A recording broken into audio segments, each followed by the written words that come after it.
Le musée du Diamant Noir. C'est une association qui vise à récolter des anciens objets miniers pour en faire des expositions et ainsi faire partager ses connaissances avec un maximum de personnes. Elle a été créée en mai 2007 par Massin Philippe et Weyland Alain.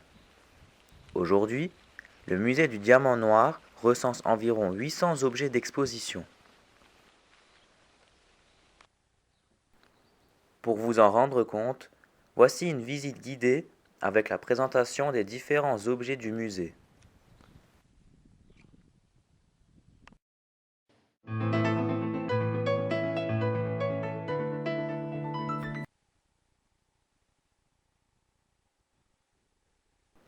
Bienvenue au musée du Diamant Noir. Découvrez tout d'abord la salle des pendus avec les différentes tenues de mineurs du musée.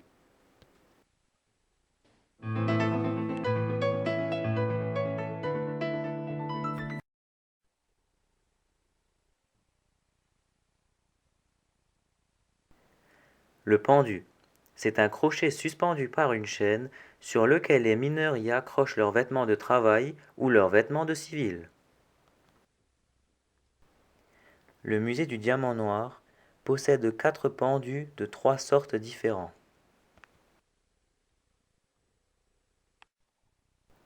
Deux pendus pour tenue de travail, reconnaissables par leur grande taille et d'un cercle sur le dessus. Il est équipé d'un porte-savon, de 2 grands crochets supérieurs en forme de triangle et de sphère, mais aussi de 2 petits crochets inférieurs. Les habits de travail sont donc ainsi suspendus sur le pendu. Le bleu de travail avec la chemise, le foulard, le sac contenant les bottes ou les chaussures et le casque. Une fois équipé, le mineur accroche ses vêtements civils sur un pendu plus petit. Il est reconnaissable par son tronc qui est torsadé et ses 4 petits crochets.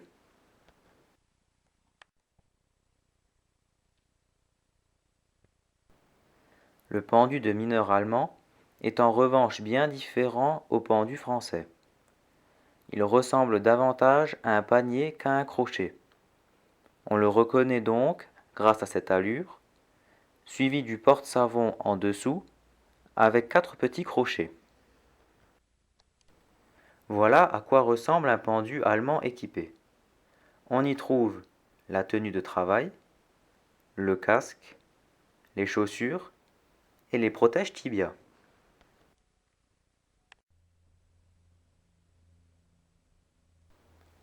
Le musée du Diamant Noir possède différentes tenues de mineurs.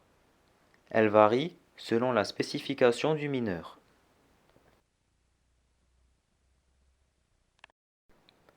Voici la tenue du mineur Abou. C'est lui qui s'occupe de l'entretien du puits et de la cage. Il est reconnaissable avant tout grâce au rebord de son casque qui est plus large que les autres. En plus du bleu de travail, ce mineur possède donc les clés du puits, appelées aussi noyades. Ici, le musée du Diamant Noir possède les clés de la noyade du puits Perrière-Imhoff de Frémin-Merlebach.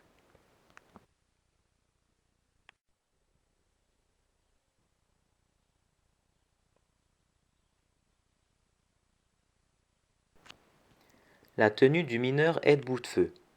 Elle est reconnaissable par les petits rectangles rouges sur les côtés du casque, indiquant que ce mineur est un aide-bout-de-feu. De plus, il possède sur son casque une paire de lunettes de protection ainsi qu'une paire de protèges auditives. Sans oublier son grisomètre, ici un grisomètre dit VM1.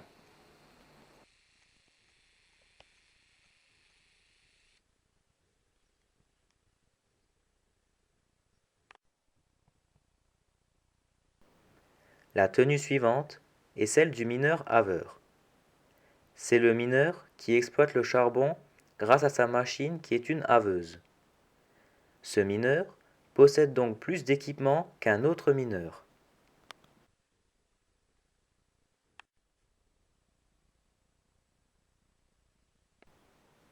Sur celle-ci, on remarque un casque différent. Il est plus grand, possédant une visière ainsi qu'un ventilateur afin d'évacuer la poussière de charbon. Ce mineur possède également un masque anti-poussière, des protèges tibia, mais aussi un grisomètre. Les haveurs possèdent comme ici une balise grisométrique dite MSA.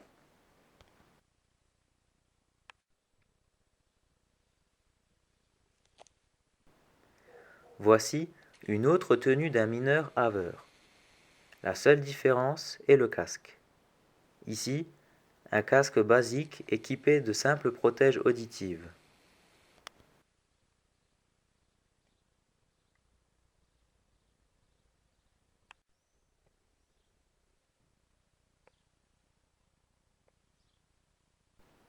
Le porion est un chef de galerie et d'un groupe de mineurs. Il possède en plus un grisomètre, ici un grisomètre dit VM1, mais aussi une canne de porion, qui est un instrument de mesure faisant 1 mètre, et un carnet de travail.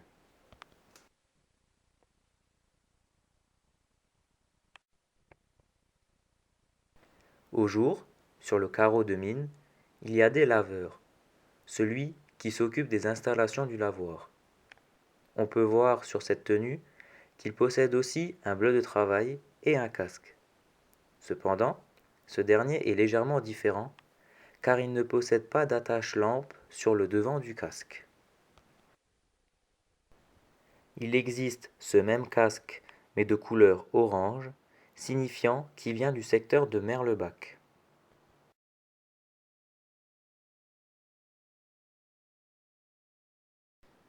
Le musée du Diamant Noir a aussi reconstitué la tenue du mineur datant du milieu du XXe siècle. L'habit de travail était déjà très différent. Simple pantalon avec une blouse grise en laine. Il possède le premier casque de mineur rigide, en aluminium, avec sa lampe frontale de marque Elo type F. Il possède également une ancienne lampe à flamme, ainsi qu'un ancien grisomètre, comme ici le grisomètre Verneuil.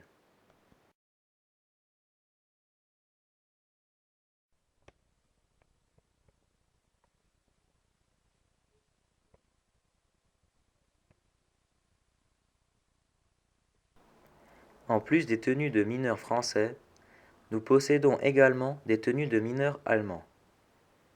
Ces tenues sont bien différentes que celles des Français.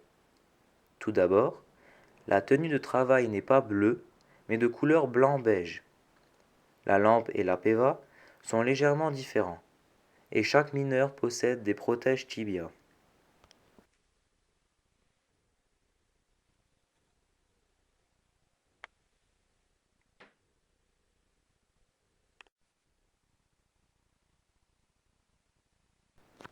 L'industrie minière allemande eut trois grandes compagnies minières. Elles sont visibles sur les différents casques. La première fut la Saarberg, la seconde DSK, signifiant Deutsche Steinkohle, et la troisième RAG. Le musée du Diamant Noir possède un casque de chacune de ces différentes compagnies.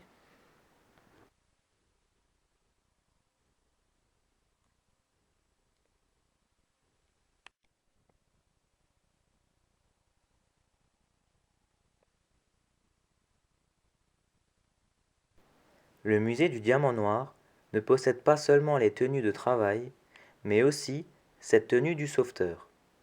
C'est un mineur disponible 24 heures sur 24 afin de secourir ses collègues en cas d'accident.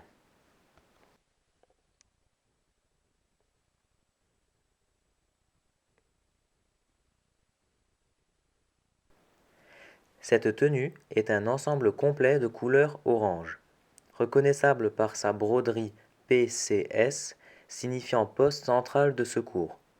En plus de cette tenue, il possède un casque de couleur jaune et d'un anneau bleu à sa lampe montrant qu'il est sauveteur.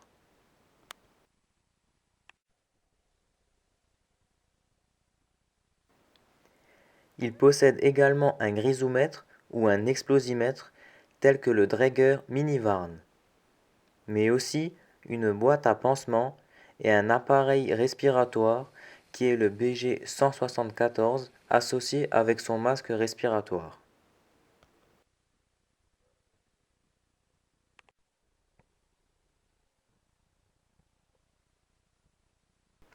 Et enfin, la dernière tenue du musée du Diamant Noir est celle de la police interne des mines du bassin houiller lorrain, les HBL.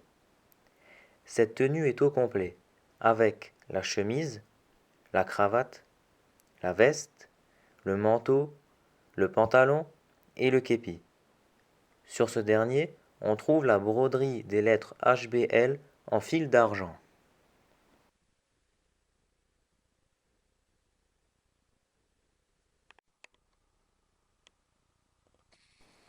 Après ces différentes tenues, découvrez le secteur de la lampisterie du musée du Diamant Noir.